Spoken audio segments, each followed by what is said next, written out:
Welcome to another edition of Counselor's Corner. I'm Jeremy Counseller, Dean of Baylor Law School, and today my guest is Roderick Wilson, second-year law student here at Baylor Law School. Roderick, how you doing? I'm doing good. Thanks for having me. Good. Well, you're very welcome. We're happy to have you here. So you have what I think you have described as something of a non-traditional path to law school. So tell me about that journey. Yeah. I started in college and took a little bit of a break after my first year. Just wasn't really sure about education, whether that was for me. Moved to Texas, got involved in sales. That led to healthcare billing and operations. And so I had a relatively decent professional career without a degree. And Without an undergraduate degree. Without an undergraduate degree, yeah. And so I kind of found in that I was looking for more meaning and like more connection to using my skills in a positive way. And so that led me back to community college classes. That led me to actually going back to undergrad when COVID hit. And it's been a fun ride with that. So how long did you have that other, what you called a pretty decent career? How long did you do that? About 8 years. Wow. So yeah, I was probably 25, 26, and started to really kind of feel a disconnect there, and was looking for ways to, I guess, kind of connect with the community and find a way that I would be able to kind of use the skills I'd developed in a positive way. Mm-hmm. I felt like I really found a lot of meaning in teaching. So whether that was training new employees or whether that was like working with a new client and kind of teaching them what was about software. And so in that, I started coaching high school hockey, of all things, in Texas. And I found that being connected to kids and being able to kind of work with that was really helpful. And how do you find a place to practice hockey in Texas? Are there enough rinks and... Yeah, there's a lot. There's a really strong community of people in Austin that are kind of transplants. And so there's like 4 rinks in Austin right now. And at the time, one of the head coaches backed out because he was moving to Boston. And so the Vandergrift High School team was kind of like, we need a coach. And I was like, well, I played for a while. So you said that you moved to Texas after, I think you left college the first time. Mm-hmm. Where were you coming from?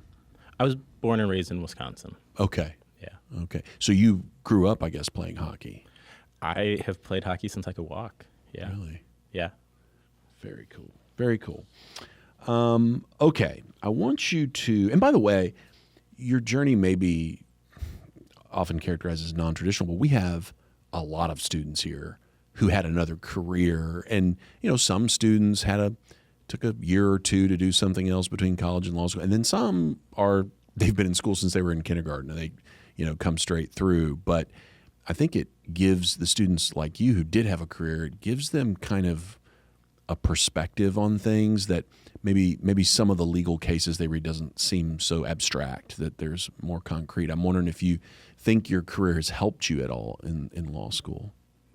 Yeah, definitely. I think it gives me definitely perspective, and I think it allows me to see the law as we're learning it as something that we're learning, and I really appreciate being able to be in a environment where we're able to do that. I think generally when you can take something that is academic or a rule and have examples in your head that, oh, wow, like I see how this applies here. Like you taught us civil procedure, and I had worked with a lot of people who were not able to like use their claims because of the statute of limitations. Mm-hmm. And so in that environment, I mean, it seems unjust when you see it from the outside, but then learning sort of the mechanism of how it works, you understand sort of the reasoning behind it, and you start to appreciate that, these rules are in place to help the system work and function. Yeah. So. Yeah. And you've got some context for it, I think is what I'm saying. You've got some context that allows you to process the the doctrine a little better, I would think. Yeah. Yeah. Okay, I want you to tell me what the Ultimate Writer competition is. Ultimate Writer competition. Baylor has a lot of competitions. We do. Seems to be a thing that we really appreciate, is pitting students into competitive environments. And so one of the things that we do is a writing competition school-wide. Among our Baylor Law students, yeah. Yeah. Yeah. And so with that, I think every year, right? Mm-hmm. We do a writing competition, and this year it was a brief. So there was a fact pattern we were given. We were given kind of a structure of cases that were applicable, and then a government motion to compel someone to unlock their phone. And so they'd arrested someone, they had a phone on them. The government had actually supplied information that they said was on the phone. And in that, we were supposed to write a response brief to why this wasn't a valid thing to ask. Mm-hmm. So you participated in the competition. How did you do? Well, let me just say, so y'all don't put you in an awkward position. You won the competition, right? You are the Ultimate Writer 2026. There are a lot of good writers in the law school. I'm wondering what do you think, as you reflect on it, what do you think made you stand out in that competition or rise to the top? It's a good question, and one I've asked myself. I have definitely read a lot in my life, and I think there's a lot of like years of professional experience where I think about how I'm writing something. And so if you're working with a doctor who's busy and you need something from them, you're thinking very deeply about, how do I say that quickly? How do I say that cleanly so they don't have to think too much and they can just give me the paperwork, the signed form, the prescription, or whatever that I need from them. And so I feel like one of the big challenges for law school, for me personally, has been not having the skills, but how to apply what I have to the environment of legal writing and the conventions and form of that. I think that's been something, especially with the writing competition, I've looked for those opportunities whenever I get them to engage and to get practice. And we didn't have LARC over the winter, so I was like, let me try to do the brief writing. There's no stakes, there's no pressure. And then I got really into the problem. I felt fairly passionately about this imaginary guy who, the government said, hey, we sent you this email of all these photos, and now we want you to unlock your phone and show us your whole life. Yeah, there's a lot to unpack there in what you're saying, but one of the key things is, I think, you say you got really into this fake person. Mm-hmm. Empathy is a key characteristic of an attorney, I think, particularly in the context of an appellate advocacy, trial advocacy, other contexts as well. That you were walking around in this guy's shoes, like Atticus Finch said. You're walking around in this guy's shoes, and your passion made you, your concern, your sincerity made you more effective. The other thing, I'm wondering, a lot of people come to law school and they think they are good writers, and they are good writers. What observations do you have on how legal writing is different? Like that transition from the sort of writing you had done in the past to legal writing, like in the brief you wrote and won the competition with?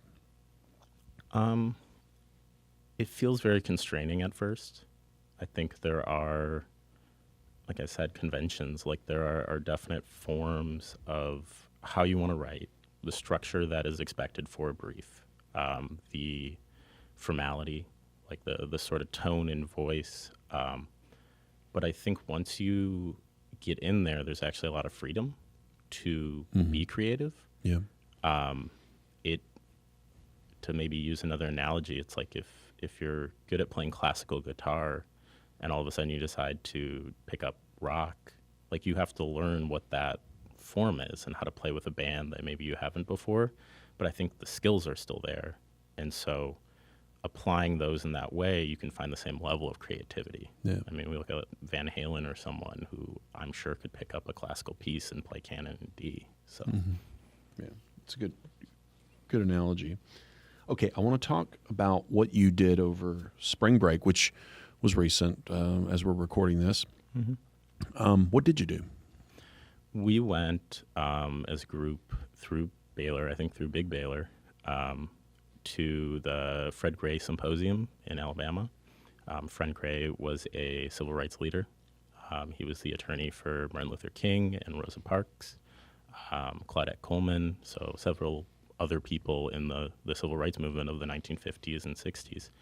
And they had a 2.5 day conference. And so it was talking about voting rights in the South. There was a lot of civil rights talk, and we got to tour that, meet some of these people. I had a wonderful lunch with a woman who knew Rosa Parks. So it took a lot of these things that were fairly abstract. I mean, like I said, I like to read, but I've never, coming from the North, living in Texas, I haven't necessarily interacted with that history in such a personal and tangible way. Yeah. I heard rave reviews about the symposium, and you're right. We did this through Dr. Sarah Barton, who's Baylor University's director for pastoral care and associate chaplain. So it was a great opportunity that we had, and we want to make sure some of our students got the opportunity to do it. And it sounds like it was really good. You mentioned some of the experiences you had at the symposium, but I'm wondering if there was one thing or one conversation or that really stuck with you the most, and if so, why? One is hard to label. I think I would say two things really stood out. And the first one was a great quote by Faulkner that the past isn't dead, it's not even past. And I think that to me, seeing people from the ACLU who are currently working on civil rights things, and the tenor of it is different now. The impacted populations may be different now, but there are still the same needs for vulnerable populations that need people to stand up for them and to translate their experiences into something that will make their lives better in a significant way. And I think the second real standout thing was just the kind of shared feeling of humanity within that. We walked across the bridge that the voting, I'm going to forget the exact name of it, but the Voting Rights Act came out of kind of these protests that were happening in Montgomery and Selma.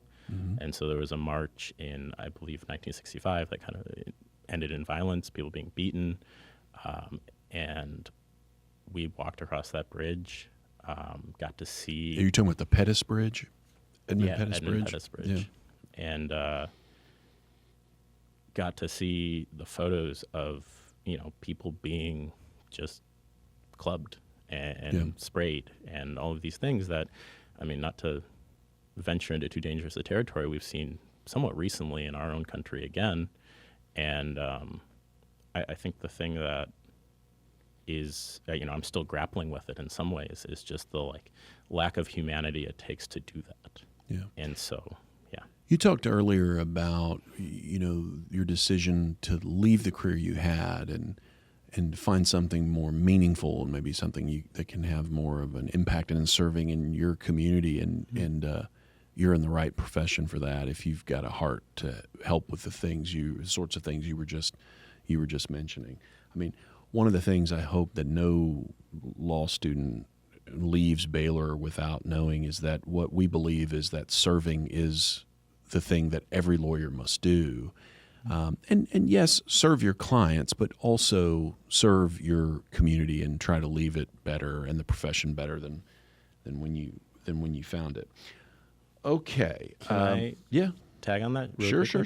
And I think I didn't necessarily realize that from the outside applying to Baylor, but I see that from the inside at Baylor, is that service is a thread here that is really important. And I think, I talk to friends still at Texas State, and they ask, what are we doing here, there? And I think at Baylor, there's a definite call to service, whether that is from professors who feel called to teach and to serve in that way, whether that is through, we're a private university that has, religious convictions. I think people feel called to service in their communities in that way. And I definitely appreciate that. And that's not something that you think looking at law school. I was looking at social work for grad school and kind of saw law as maybe I can find a path through this. Yeah. Like I can do something where I can have a family and pay for diapers while also making an impact in my community. And I think that, one of the happy coincidences of life is that, things kind of sort themselves into where you're supposed to be.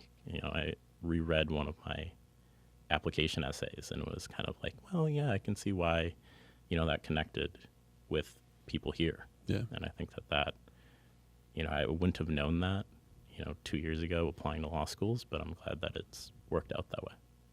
I'm glad you pick up on that thread and that theme, because it's something we all the faculty and the staff want all of our students to pick up on. So from that, we will make a 180-degree turn to go to the very silly lightning round. Questions are silly. Your answers have to be short. If you have 2 hours of free time, Roderick, would you read a book or watch a movie? Oh, read a book. You're going on a long drive. Do you listen to music or podcasts? I'll switch. Yeah. And actually I won't split the middle. Audiobook. Do you study in silence or with background noise? As much chaos as possible. What favorite kind of chaos in the background? Loud techno music. Oh, wow. Favorite holiday? Ooh. Short answers. 4th of July, but because I get to see all my friends and we have a hot dog eating competition every year. How many have you done? I have won twice. 11 the first time, 13 the second. How much time do you get to eat them? 10 minutes. Did not feel good either time. At my age, that sounds dangerous. Yeah. Favorite kind of weather? One of the great things about Waco are the thunderstorms. What's your favorite board game?